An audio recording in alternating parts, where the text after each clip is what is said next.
On pourrait dire que l'arbre Peuple solidaire Angers pousse au Petit Mathurin, où chaque mois nous nous réunissons un mardi soir de 20h à 22h pour le conseil de l'association. Salle un peu plus grande, nous partageons la galette début janvier à la suite de la première randonnée de l'année. Dans le quartier, nous avons des racines au sein de l'interassociation, au centre Jean Villard pour préparer et vivre les journées, le monde en fête, rentrée facile. Avec le centre Jean Villard s'élabore la journée Café Citoyen, soutenue par Marie, l'animatrice au sourire chaleureux. Novembre, c'était sur les conditions de fabrication des jouets en Chine. En mars, avec le collectif de l'éthique sur l'étiquette, nous découvrons le travail de ceux et celles qui fabriquent nos vêtements, vendus ici par H&M. De la roseraie, avec beaucoup d'autres au niveau national et européen, voire international, grandit la solidarité par les cartes et les pétitions que nous envoyons aux sociétés qui exploitent ces travailleurs.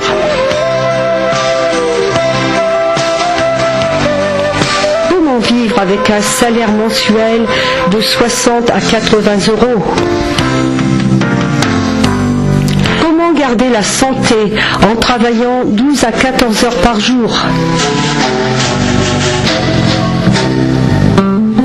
Les journées Café Citoyen, riches de contacts, font que nous nous connaissons de mieux en mieux entre personnes, associations ou collectifs. De 9h30 à 11h a lieu le petit déjeuner. De 14h30 à 17h, les ateliers pour les adultes et les enfants, suivis du goûter. De 18h à 20h s'organise le débat. C'est vrai que chez soi, on ne pense pas aux pays étrangers qui travaillent pour presque pas de sous. On n'y pense pas, ça. C'est pour ça que des trucs comme ça, c'est utile, moi, je trouve.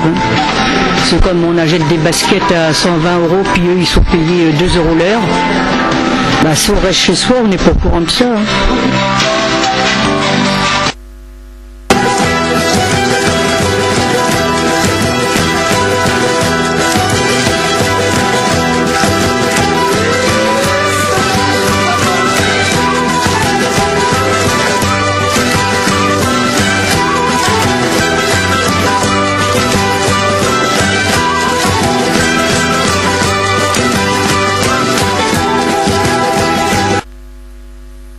Jackie, donc je suis bien sûr à Peuple solidaire Angers.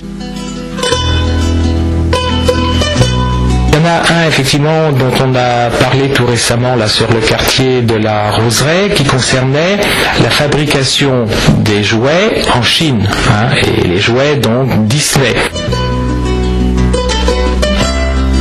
Les soumet à des rythmes et conditions de travail très durs puisqu'elle doit faire des semaines de 50, 60 heures. Elles sont très mal payées. Les grosses sociétés donc qui commandent ces jouets-là se soucient un peu plus dans quelles conditions sont fabriqués ces jouets pour qu'ils respectent mieux. Là aussi, à travers les appels donc urgents, sur le terrain des droits économiques, sociaux et culturels. Les personnes à signer donc cette pétition.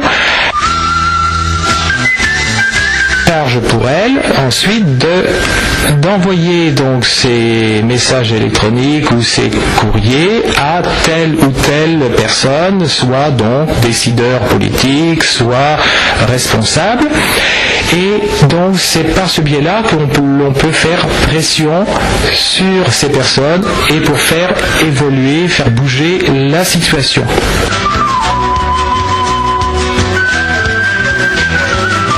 Nous, on s'aperçoit que c'est vraiment très utile et c'est positif, surtout qu'on apporte quand même un soutien moral très important à ces ouvrières qui n'ont pas forcément... Depuis 26 ans, les liens se sont créés entre la Centrafrique et notre groupe.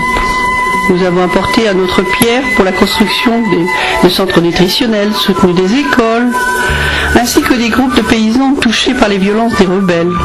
Ils étaient venus du Tchad. Avec le mouvement Justice et Paix du pays, 200 enfants ont trouvé ou retrouvé une identité civile, car on peut être sans papier dans son propre pays. De ce fait, n'avoir accès ni à l'école ni aux services de santé. Au Togo, notre ami Théophile a pu créer le foyer La Pierre du Pauvre. Ce foyer accueille des enfants handicapés, des jeunes de la rue, pour les scolariser et leur donner une formation professionnelle. Pour soutenir nos partenaires, nous allons les rencontrer dans leur propre pays. Je cite Passage en France nous rendent visite. Monique Cobilo, Myriam Baeka, Sylvain Da Silva et Denis Koyedama. Mais depuis 2 ans, il y a Internet et cela a renforcé nos relations. Et vive le progrès.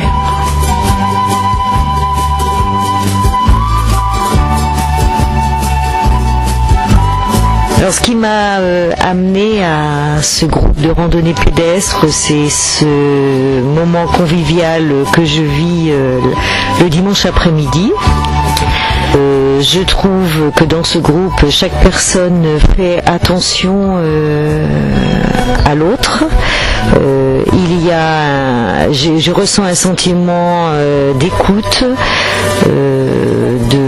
d'échange aussi, et puis je trouve que il y a une chaleur humaine qui se dégage.